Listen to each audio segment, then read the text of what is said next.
Faz um tempo que não durmo direito e acho que preciso falar sobre isso com alguém. Moro numa casa simples na roça, sabe como é?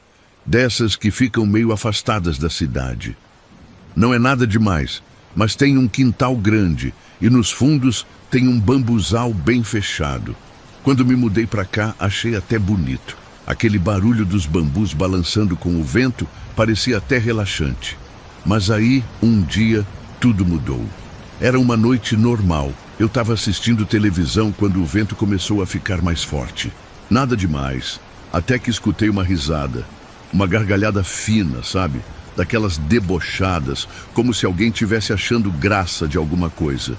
No começo pensei, é só o vento batendo nos bambus de um jeito esquisito.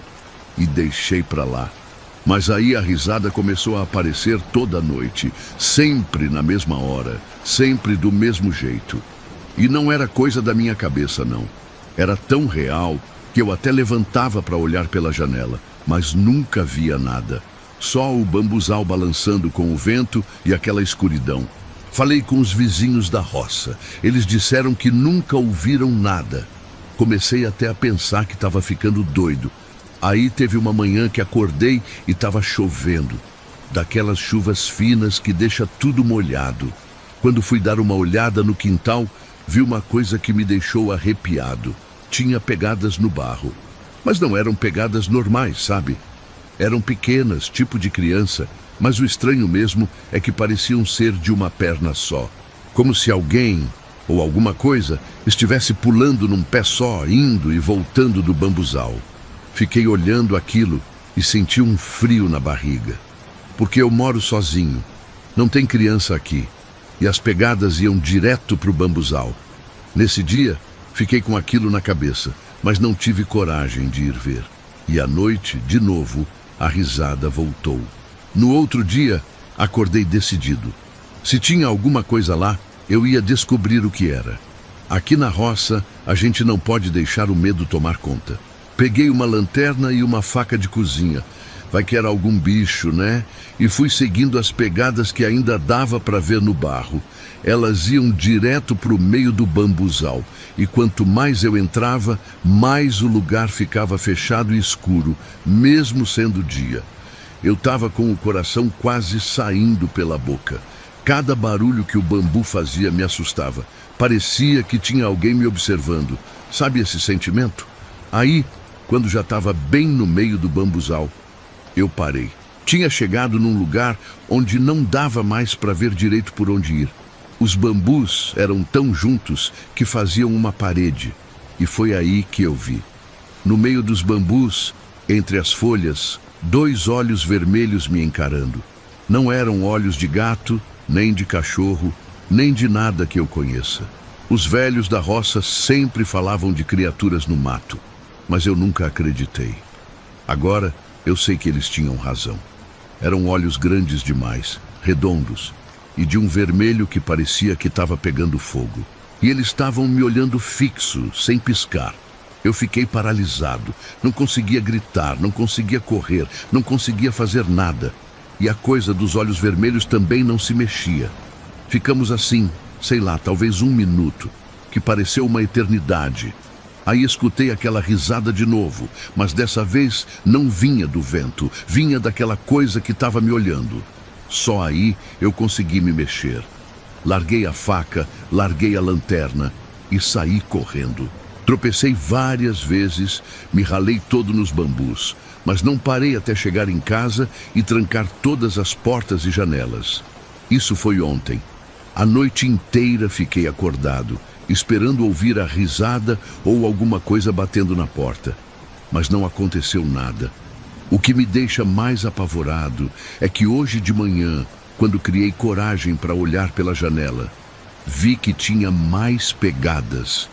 E dessa vez, elas não paravam no bambuzal.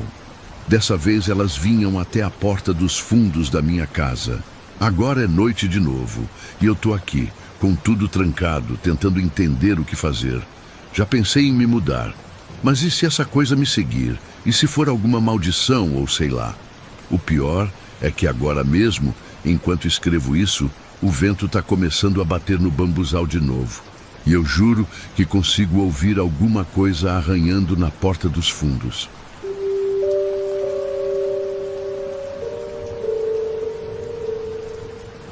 Sou de família da roça, daquelas bem tradicionais mesmo. Meu avô era desses homens antigos do interior que sabia tudo sobre a terra, sobre o céu e também sobre as coisas que a gente não vê.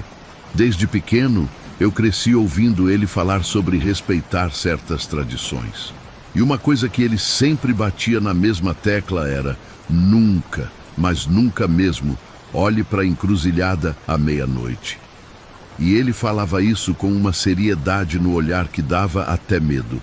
Quando eu era criança, eu acreditava. Mas depois que fui crescendo, essas coisas foram perdendo a importância. Sabe como é? A gente vai estudando, conhecendo gente diferente e acaba achando que isso tudo é bobagem de gente antiga. Tenho uma fazendinha que herdei do meu pai. Coisa da roça mesmo, não é grande, mas dá para criar um pouco de gado e viver tranquilo. E bem na entrada da propriedade tem uma encruzilhada. Aquele tipo de cruzamento de estrada de terra mesmo, onde um caminho corta o outro. Um dia, eu estava voltando de uma festa na cidade. Já era tarde, quase meia-noite. Eu tinha bebido um pouco, nada demais. Só o suficiente para ficar mais alegre. Quando cheguei perto da encruzilhada, lembrei do meu avô e daquele aviso que ele sempre dava. E aí, sei lá porquê, me deu uma vontade de desafiar aquilo. Tipo, provar para mim mesmo que era tudo bobagem. Parei o carro bem no meio da encruzilhada e olhei o relógio. 11h58. Faltavam 2 minutos para meia-noite. Desliguei o motor, baixei o vidro e fiquei ali, esperando, meio rindo comigo mesmo por estar fazendo aquela besteira. Quando deu meia-noite em ponto, não aconteceu nada. Claro que não ia acontecer, né? Fiquei ali mais uns segundos, até que decidi que já tinha provado meu ponto e ia seguir para casa. Foi quando olhei para o lado direito da estrada. Tinha um homem parado lá, alto, mais alto que qualquer pessoa normal, usando um terno preto que parecia antigo demais, e um chapéu de abas largas que escondia o rosto dele na sombra. Ele estava completamente imóvel, como se fosse uma estátua. No começo achei que era alguém esperando carona, apesar da hora estranha e de estar no meio do nada. Mas tinha algo muito errado ali. O cara não se mexia nem um pouquinho, nem para respirar. E mesmo de longe, eu sentia que ele estava me olhando, mesmo sem conseguir ver os olhos dele. Liguei o carro na hora e saí dali o mais rápido que pude. Cheguei em casa com o coração quase saindo pela boca. E tomei uns 2 copos de água para me acalmar. Tentei convencer a mim mesmo que era só algum morador local, ou que eu tinha visto coisas por causa da bebida. No dia seguinte, acordei pensando que tinha sido bobeira minha, mas quando fui tomar café, percebi que minha irmã, que mora comigo desde que perdeu o marido, estava estranha. Ela não respondia quando eu falava com ela. Achei que estava de mau humor. Mas depois de algumas horas percebi, ela não conseguia falar. Tentava, abria a boca, mas não saía som nenhum. Levei ela no médico da cidade e ele não achou nada de errado. Disse que podia ser estresse ou algum problema psicológico. Mas eu sabia que não era isso. Não depois daquela noite na encruzilhada. E as coisas só pioraram nos dias seguintes.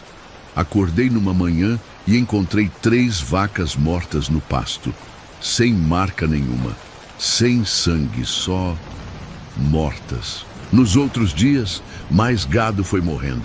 Em menos de uma semana, perdi quase todo o rebanho. Mas o pior, o que realmente me deixou sem dormir, foi o negócio da sombra. Estava num dia de sol forte e percebi que minha sombra no chão estava estranha. Ela se movia um pouco depois de mim como se tivesse um atraso. Aqui na roça a gente sempre ouve histórias desse tipo, mas nunca imaginei que fosse verdade. Então, na noite de domingo, uma semana exata depois daquilo na encruzilhada, escutei batidas na porta. Eram 3 batidas lentas, fortes. Olhei pelo olho mágico e não vi ninguém, mas as batidas continuavam. E de repente, escutei uma voz grave, profunda, que parecia vir de muito longe. "Deixa eu entrar", dizia a voz. "Você me chamou. Agora tem que me deixar entrar."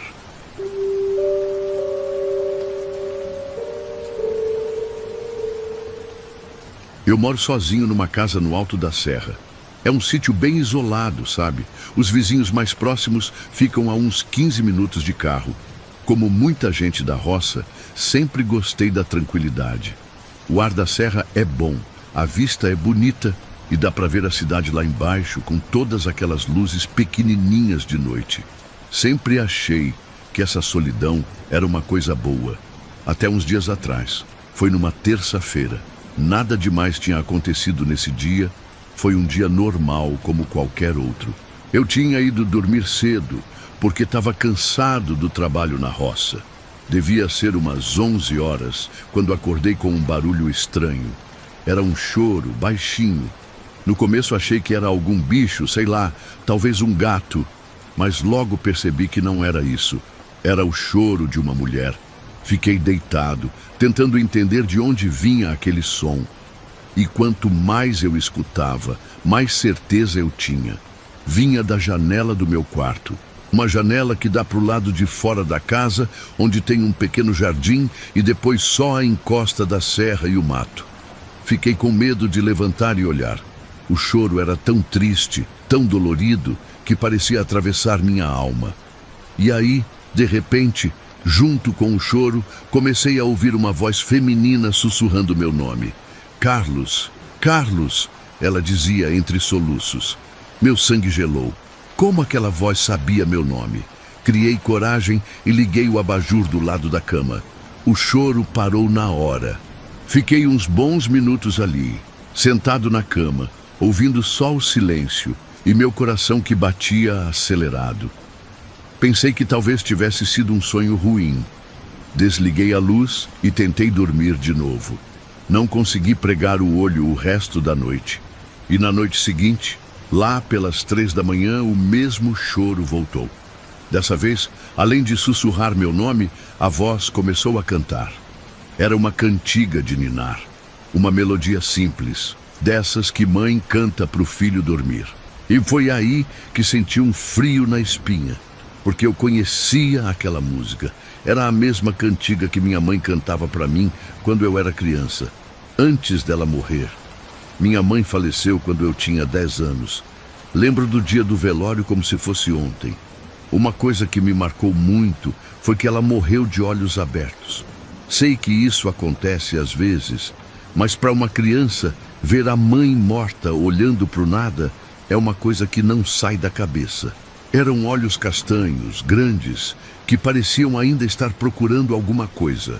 E agora, ali na minha janela, tinha alguém chorando, sussurrando meu nome e cantando a música da minha mãe. Não consegui mais ficar parado. Levantei, peguei um facão que guardo debaixo da cama. A gente que mora sozinho na roça precisa se proteger. E fui até a janela. As cortinas estavam fechadas.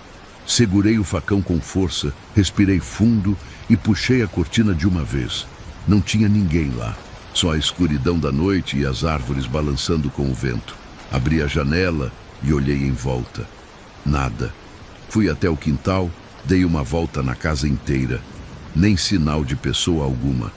Voltei para o quarto pensando que talvez estivesse ficando maluco. Na terceira noite eu estava preparado. Deixei uma lanterna do lado da cama e não tomei remédio para dormir como de costume. Queria estar bem acordado se acontecesse de novo. E aconteceu. O choro começou mais ou menos na mesma hora.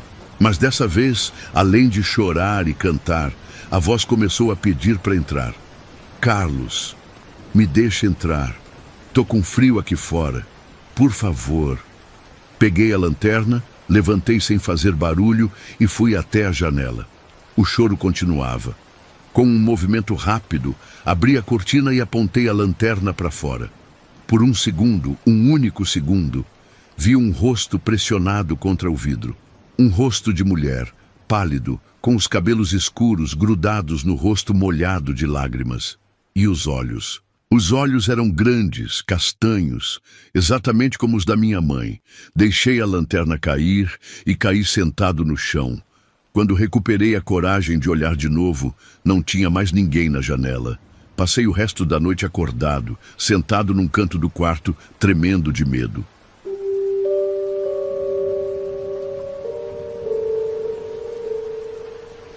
Cresci na roça, e quem cresce na roça sabe que tem coisas que a gente respeita sem questionar. Meu pai sempre dizia que o interior tem regras próprias, e uma delas é que não se deve sair de casa quando a lua está estranha. Lua cheia e murcha ao mesmo tempo, como os antigos falam. É quando a lua está meio esbranquiçada de um lado e escura do outro. Nessas noites, meu pai trancava tudo e a gente ficava em volta do fogão a lenha, rezando baixinho e contando histórias até o sono chegar. Mas meu irmão mais novo nunca foi de seguir regras. O Pedro sempre foi o mais corajoso, o mais teimoso também. A gente tinha uma pequena criação, umas galinhas, umas cabras, e era ele quem cuidava mais dos bichos. Tinha um jeito especial com eles. Parecia que entendia a linguagem dos animais. Faz umas 2 semanas, teve essa noite de lua estranha. Eu notei desde cedo, quando o sol estava se pondo. Falei pro Pedro que era melhor a gente não sair depois que escurecesse.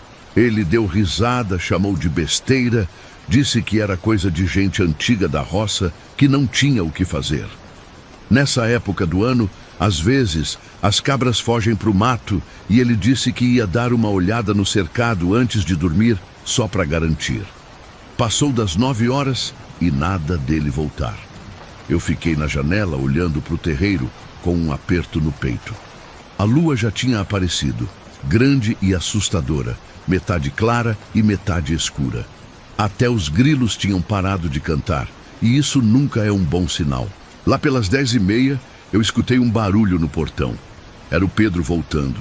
Abri a porta e já ia começar a brigar com ele por ter demorado tanto, mas as palavras travaram na minha garganta. Tinha algo errado com meu irmão. Ele estava diferente. O jeito de andar, meio curvado, parecia que estava farejando o chão. E tinha um cheiro nele. Um cheiro forte de carne crua, de sangue, que nunca tinha sentido antes. Mas o pior eram os olhos. Os olhos do Pedro sempre foram castanhos, como os meus. Mas agora, na pouca luz do lampião, eu podia jurar que eles brilhavam no escuro, como olhos de onça quando a luz bate neles de noite. Pedro, tá tudo bem? Eu perguntei, mas ele só resmungou alguma coisa e passou por mim, entrando em casa. Foi direto pro quarto, sem falar nada, sem olhar para mim. Achei estranho, mas pensei que talvez ele tivesse encontrado algum animal morto no mato e por isso o cheiro. Talvez tivesse tentado ajudar, sei lá. Deixei para conversar com ele no dia seguinte. Durante o dia, o Pedro parecia normal. Falava como sempre, trabalhava como sempre. Mas de vez em quando eu pegava ele olhando para o mato com um olhar estranho, como se estivesse ouvindo alguma coisa que eu não conseguia ouvir. E ele não comeu nada o dia todo. Disse que não estava com fome. Quando anoiteceu de novo, foi que as coisas pioraram.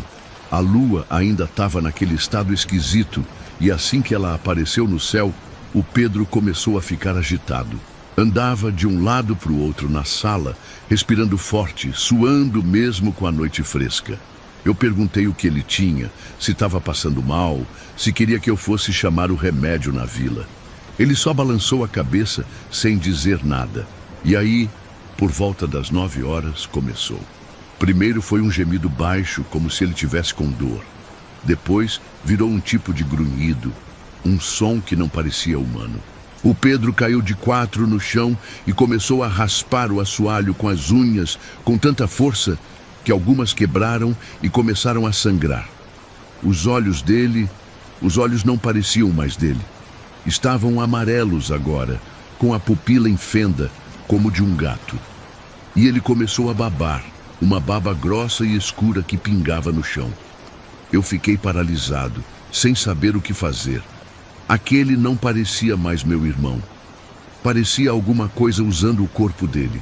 Quando ele começou a uivar, um uivo que não era de cachorro, nem de lobo, nem de nada que eu conhecesse, eu finalmente consegui me mexer. Peguei ele pelos braços e, nossa, como ele estava forte. Muito mais forte que o normal, quase não consegui segurar.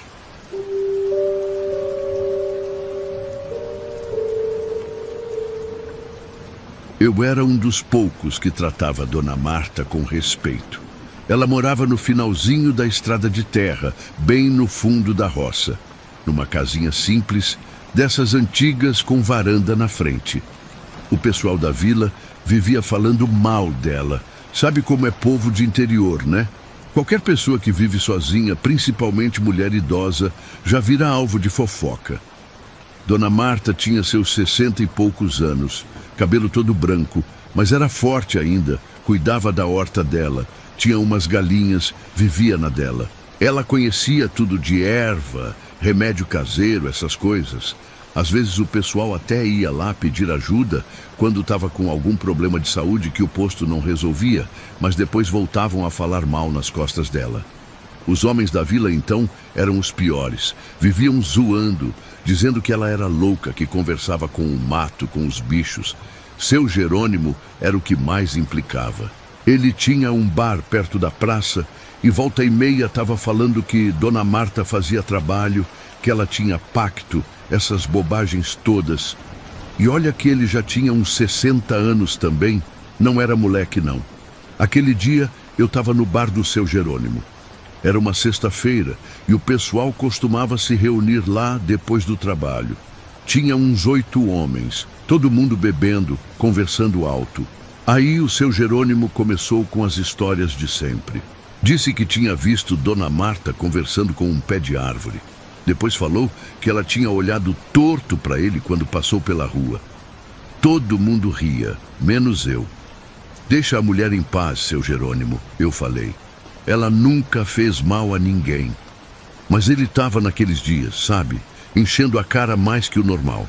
Os olhos dele já estavam vermelhos e ele mal conseguia ficar em pé direito. Aquela bruxa velha precisa aprender o lugar dela, ele disse batendo o copo na mesa. Um dia desses eu vou lá e mostro para ela. Eu ainda tentei argumentar, mas não adiantou nada. Quando deu umas 10 da noite, resolvi ir embora. Estava cansado, tinha que acordar cedo no dia seguinte para trabalhar na roça. Seu Jerônimo continuou no bar com mais 3 ou 4 homens que ainda aguentavam beber. No dia seguinte, acordei com uma gritaria danada vindo da rua. Quando saí para ver o que era, vi um monte de gente correndo na direção da estrada de terra. Fui atrás, curioso. A notícia corria de boca em boca. Acharam o Seu Jerônimo morto, pendurado no pé de jatobá, perto da casa da Dona Marta.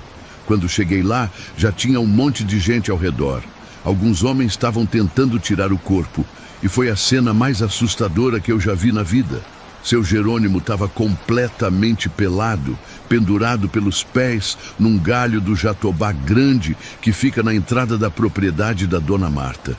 Mas o pior nem era isso. O corpo dele estava todo marcado, coberto de arranhões finos, como se centenas de unhas tivessem passado pela pele dele.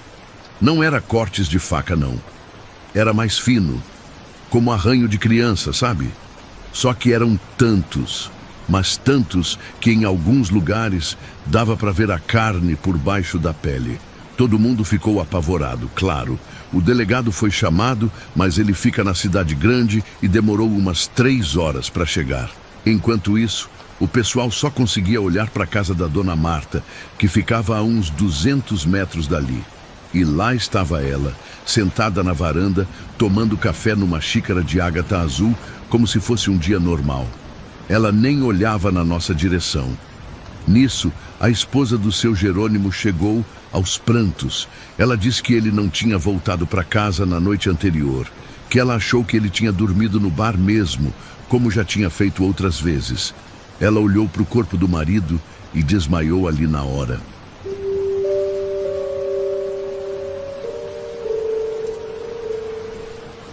Eu trabalhava na fazenda do Seu Manuel há uns 2 anos, quando conheci o Zé do Facão. Ele ganhou esse apelido porque andava para todo lado com um facão enorme, pendurado na cintura, afiado que só ele. O Zé era caçador, Desses que não respeita a época de reprodução, tamanho de bicho, nada. Se desse para matar e comer ou vender a pele, ele matava. O pessoal mais velho da roça não gostava muito dele. Diziam que caçador tem que respeitar o mato, só tirar o que precisa, agradecer pela caça. Mas o Zé não estava nem aí. Ele matava tudo. Tatu, paca, veado, até filhote de onça ele pegava para vender para gente da cidade que gosta de criar bicho silvestre em casa. Eu não concordava com o jeito dele, mas também não falava nada. A gente se dava bem. Ele sempre trazia um pedaço de carne quando caçava algo grande. E sendo honesto, as histórias que ele contava ao redor da fogueira depois do trabalho eram as melhores. Tinha visto cada coisa naquele mato que dava até arrepio de ouvir. Foi numa sexta-feira que tudo aconteceu. Lembro bem porque era dia de pagamento e a gente estava comemorando. O Zé chegou mais tarde que todo mundo, com um sorriso estranho no rosto e carregando uma gaiola coberta com um pano escuro. Todo mundo ficou curioso, claro.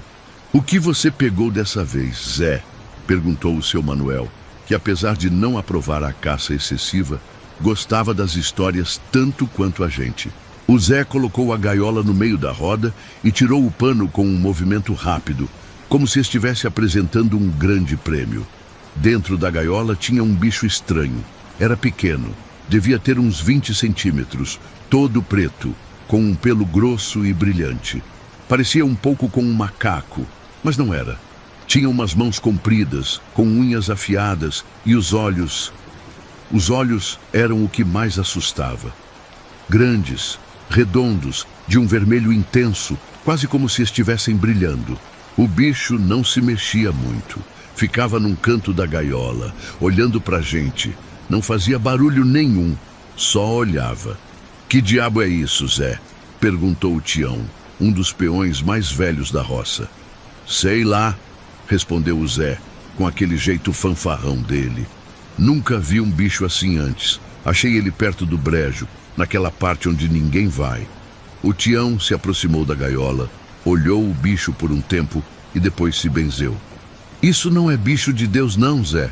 É melhor você soltar ele onde achou." O Zé deu uma gargalhada. "Que isso, Tião?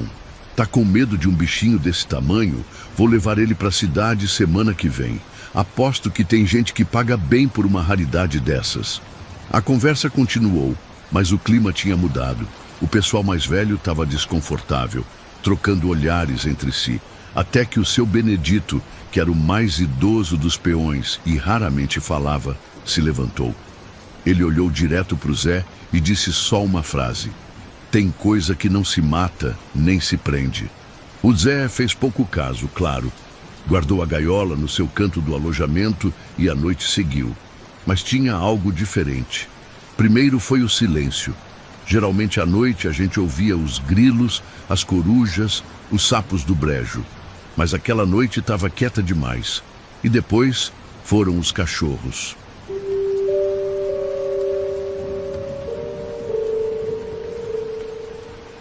Meu irmão Rafael e eu crescemos na fazenda do nosso avô.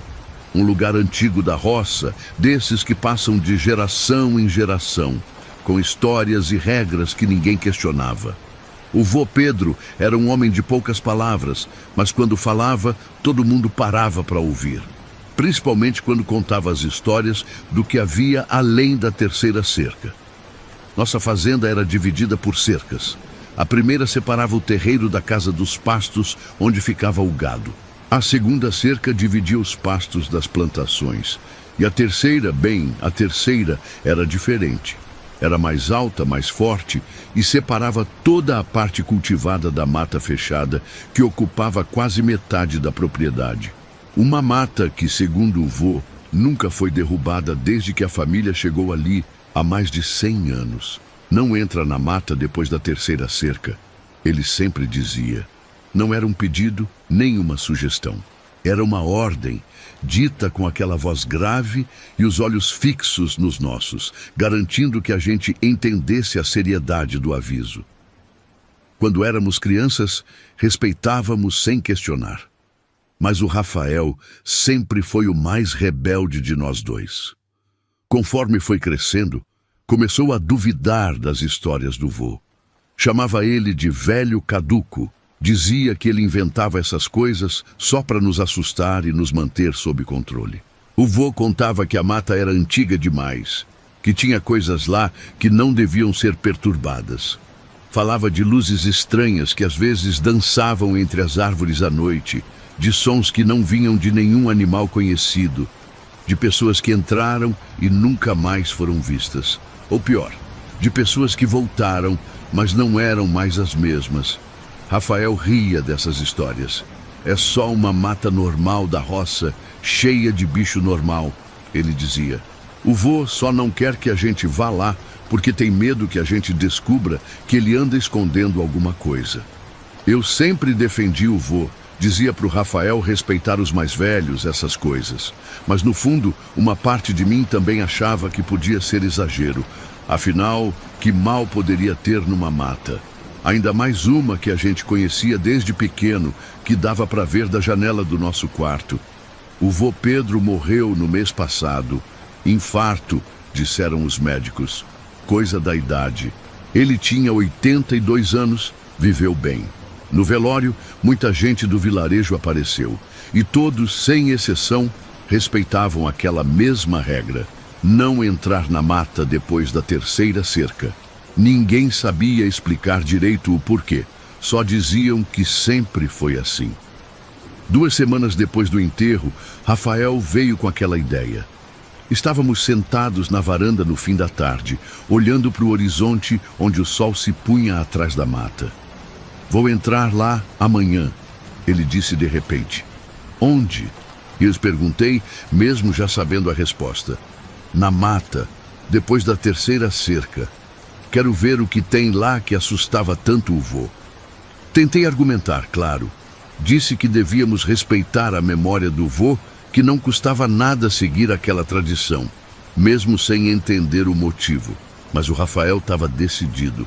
Aos 23 anos, achava que sabia tudo da vida, que era imune a qualquer perigo.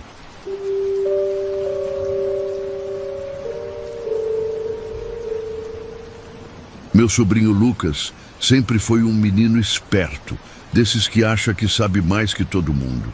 Ele tinha acabado de fazer 16 anos quando veio passar as férias aqui no sítio. Sou irmã da mãe dele. E como eles moram na cidade grande, os pais acham bom ele passar um tempo no interior, sabe como é, para conhecer outro jeito de viver, respirar ar puro, essas coisas. O pai dele, meu cunhado, nasceu por aqui também, mas foi embora cedo e esqueceu muita coisa. Ou finge que esqueceu. Tem gente que quando vai para a cidade grande quer deixar a roça bem para trás, como se fosse vergonha. Aí os filhos crescem sem saber das coisas, sem respeitar os costumes. Meu pai, que é avô do Lucas, mora comigo no sítio. Ele já está com 78 anos, mas ainda é forte, ainda trabalha na roça todo dia e conhece tudo sobre essa terra. As histórias, as tradições, os perigos, principalmente os perigos. Uma das primeiras coisas que ele ensinou pra gente, desde pequenos, foi nunca responder assovio depois que o sol se põe. É uma regra simples, mas importante por aqui. Se você está fora de casa e escuta um assovio depois que escureceu, você não responde.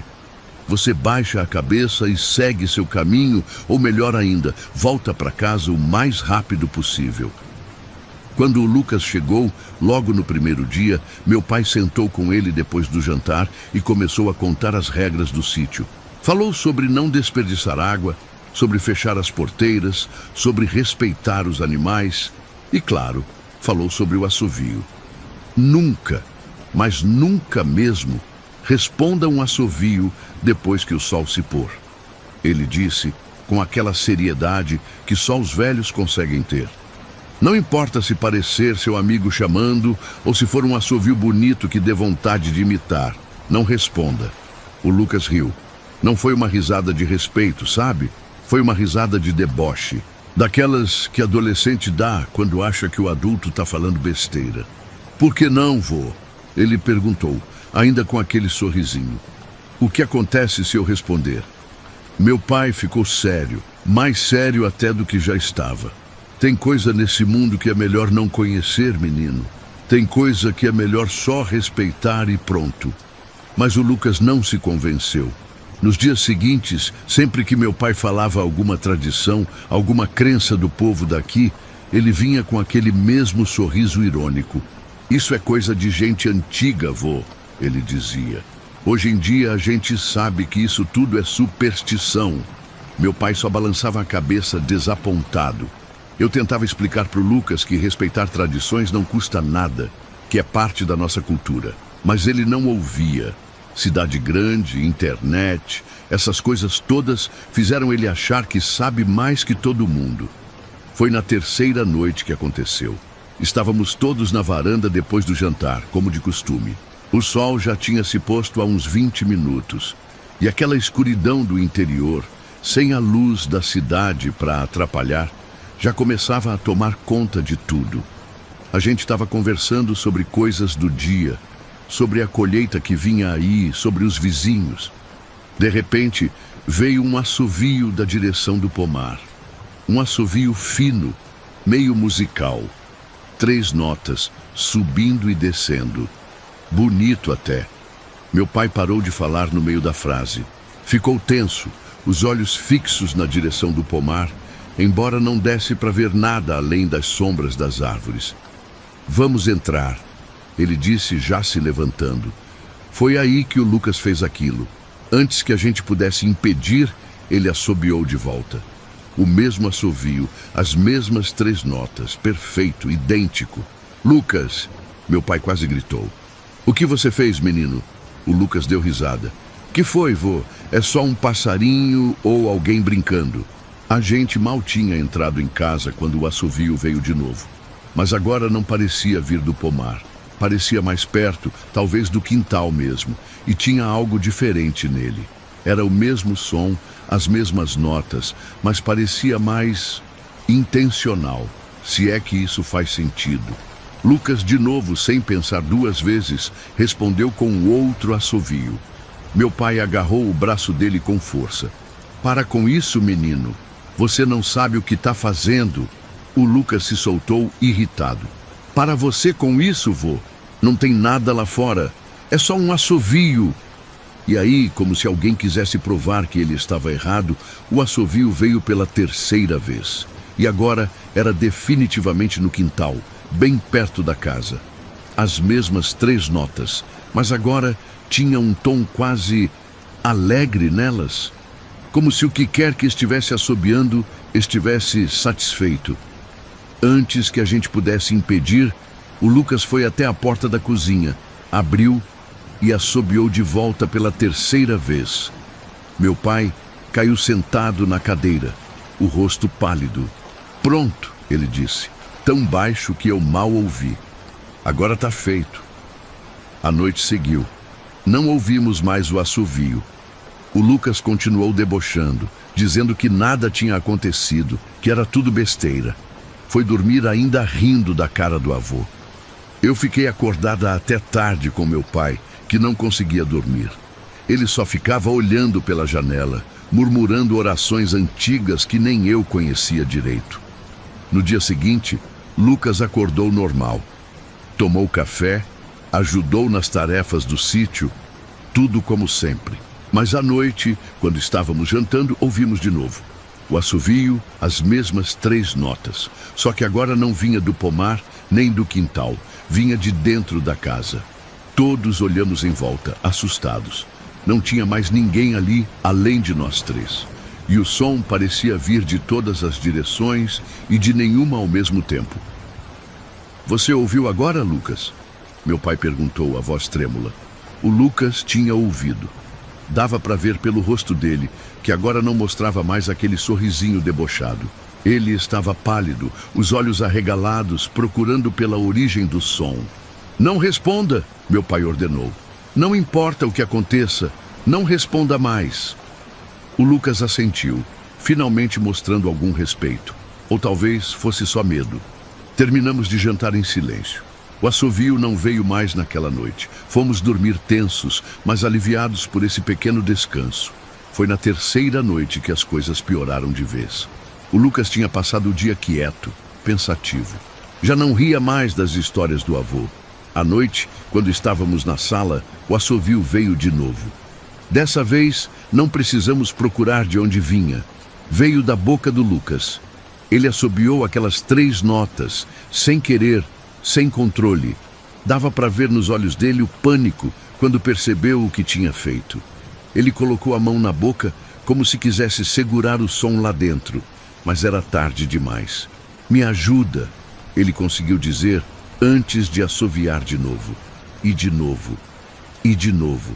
Meu pai tentou de tudo. Rezou, fez defumação com ervas, chegou até a ligar para o padre da cidade. Nada adiantou. O Lucas não conseguia mais falar, só assobiava. Aquelas mesmas 3 notas repetidamente. Em algum momento da madrugada, exaustos, eu e meu pai pegamos no sono. Quando acordamos, o Lucas tinha sumido. Procuramos em todo canto, gritamos pelo sítio inteiro. Nada. Ele tinha deixado um bilhete, escrito com letra tremida. "O assovio está dentro de mim agora, preciso ir." Chamamos a polícia, fizemos buscas, tudo o que você pode imaginar. Eles encontraram rastros dele indo na direção da mata, mas os rastros simplesmente acabavam, como se ele tivesse desaparecido no ar. 3 dias depois, quando já estávamos quase desistindo, o Lucas voltou.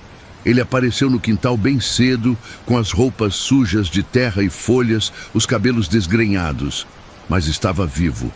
Quando tentamos falar com ele, porém, descobrimos que ele ainda não conseguia falar. Só assobiava. Os médicos da cidade não entenderam nada.